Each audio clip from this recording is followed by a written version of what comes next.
This video is about my first FPV flight. Hello everyone, it's Dobby. In this video I'm going to be talking about the stages I went through to be able to fly the drone and everything that I've been through in this last month. We're going to cover going from buying a remote to going to the sim to learning Betaflight, and then obviously I'm going to be showing my first few flights and crashes. I've had a couple friends of mine tell me the things I need to avoid and like the best sort of gear to buy.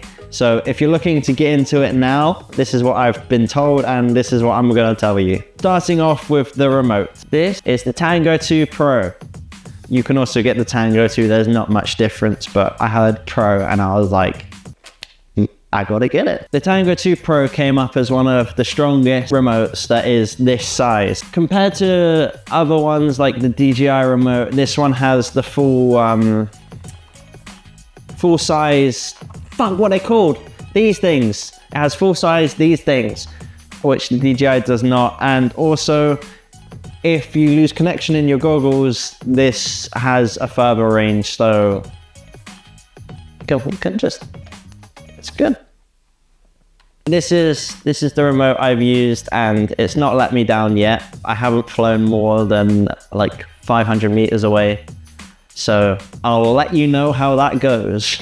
When starting out, people say to just buy the remote, like nothing else, just the remote and a USB-C cable and plug it into your computer or laptop and get a simulator. I've put at least 50 hours into the sim and it really helped sort of get the understanding of what does what. The simulator I used was Uncrashed. Uncrashed is pretty good. It has loads of different maps. It feels good. Like, I've not done any other ones, but other sims I've heard of that are good are Liftoff and Uncrashed, obviously. I think they're the main ones.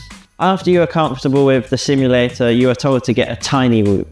And I skipped that process. The reason I skipped the tiny whoop process is because the air unit on the new drones are quite pricey. So if I'm paying like £200 for a tiny drone, I at least want to be able to film some stuff on it and be able to take it outside. I basically jumped to the 5-inch drone.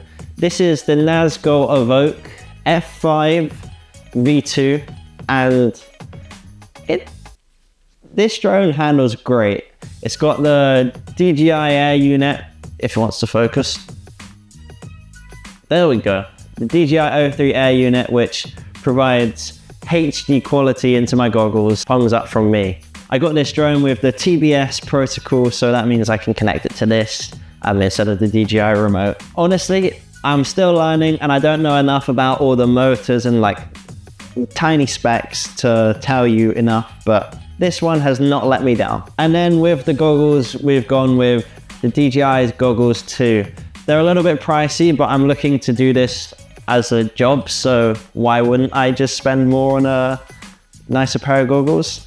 The only problem I have with these is when they're on, my nose is too big, so like it's kind of sits like this instead of like this. My first flight was a bit of a disaster. I'm not gonna lie, Dobby, the words "I'm out of control" are not what I want to hear from you right now. The mistake I made was I made a new mode on the controller which reset the controls that I'm used to and what I learned on the simulator. And this meant for these two motions to be swapped. And obviously I'm used to it the other way, so when I went to fly it, crashed. That left a motor filled with mud, and at that point I was like, oh my god, I'm gonna need to get a soldering kit, I'm gonna need to get a new motor, that's gonna take weeks to get delivered. I have learned that this sort of FPV itself is not for the light-hearted. You know, you could crash and destroy everything in a matter of milliseconds if you do a wrong thing. And I got close then. If I had landed in a puddle like just a few meters forward and ruined all the electronics inside this, I think I would have cried. But it didn't happen. It works fine now, and that's what we can think about.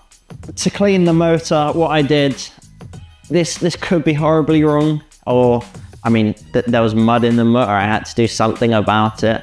I unscrewed it all, got all the mud I could out while it was wet, and then let it dry. And then once it had dried, I just got like a toothbrush and just sort of brushed it all out, and it all came out pretty nicely. When it comes to learning Betaflight, that was also very confusing because you get given the drone and then you're like, there's no instructions. You just like figure it out for yourself.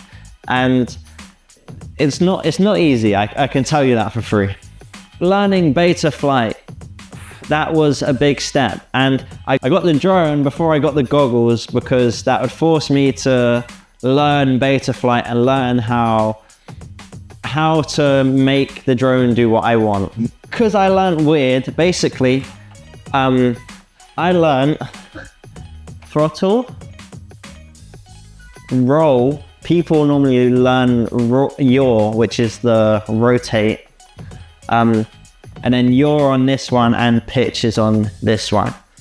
Have a go at me if you want, I don't care, that's how I learned, deal with it. Oh no, Kitty's gonna jump. All right, we have a cat in the back now. So, moving on to my second flight. This was so much better. The controls are doing the right thing, but here's a few snippets of that day. I'm kind of terrified. Okay, no one in the area that could lose their fingers. I'm literally shooting it right now. Oh, this is sick. Oh my God, I love it. I feel in so much more control now that the controls are doing the right thing. I'm not gonna lie, Dobby, the words "I'm out of control" are not what I want to hear from you right now. It's so f***ing quick, oh my days. Literally my throttle is like, my throttle is not doing much. Oh my God. I should not have hit that gap. Yeah, I've whacked on a GoPro. There'll be an awkward flashback right now if I've absolutely destroyed my GoPro, but here we go. Is it in a good place to just take off again? Yeah. Go for a little dive. Oh my God! Oh my God, I just hit that so fast. I did a quick cheeky split ass. GoPro is good. Mentally, I needed that day. Like, I needed a good thing to happen because it was getting rough, like crashing and the software not working, and then this, that, and all the problems were just falling into place, and nothing felt like it was working. So to do a day where I didn't crash, I landed a bit aggressively, but that's why it's carbon fiber, it's strong. Now on to the third day where I was a lot more confident flying, and that showed because of the amount of times I almost crashed, and I did crash. I noticed you went for one gibbet today. Oh, these are my other Crocs. All right. It lights up. That gibbet lights up? Yeah. This flight was good. I felt comfortable. I was going through the goals much faster and doing loops and split S's, and I was just getting a feel for the drone.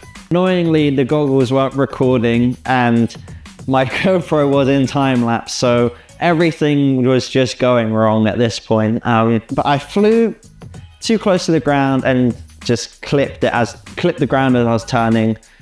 Two of the motors got a little bit of dirt in them. I managed to brush it all out, so it's all good. And I crashed. And that was the first crash where I was in control, and that was my mistake. So I expect more to happen. I expect worse ones to happen, but because it's in a controlled area, there's no one around, and you know, I crashed into the soft grass, so that's probably the best situation for it to crash in. What I've taken from all of this learning is don't rush. If you rush, you're not going to learn properly, you're going to make more mistakes, and it's going to end badly for you. Definitely don't rush off the simulator. I still go on the simulator like at night time while I can't fly the drone. Don't rush, because I rushed on the first day and it ended up in me almost crying about a motor breaking. And another bit of advice that I'd give is, unless you crash into water or like break it into 1,000 pieces, it's probably gonna be okay for quite a cheap price. Like, a new motors are not that expensive. And also, a lot of the time it can be recovered. Like, I thought this motor was done. I thought, game over, that motor's not working again. It was like this deep. Like this deep in mud. Like, that doesn't, it's not good. That's not good for the drone. But I managed to clean it and fly it 2 times after and crash again. So, yeah, help. This is a weird video, I can't lie. I'm not used to doing long form video, but this account is gonna sort of show the development of my filmmaking and the development of my FPV skills. Hopefully in a year's time, the videos will be a lot better. But if you don't already, please subscribe, comment stuff you want to see. I'm going to be doing behind the scenes anyway, but if you have any ideas, please let me know. I'm taking all of it in right now, learning everything. And yeah, so until next time, goodbye!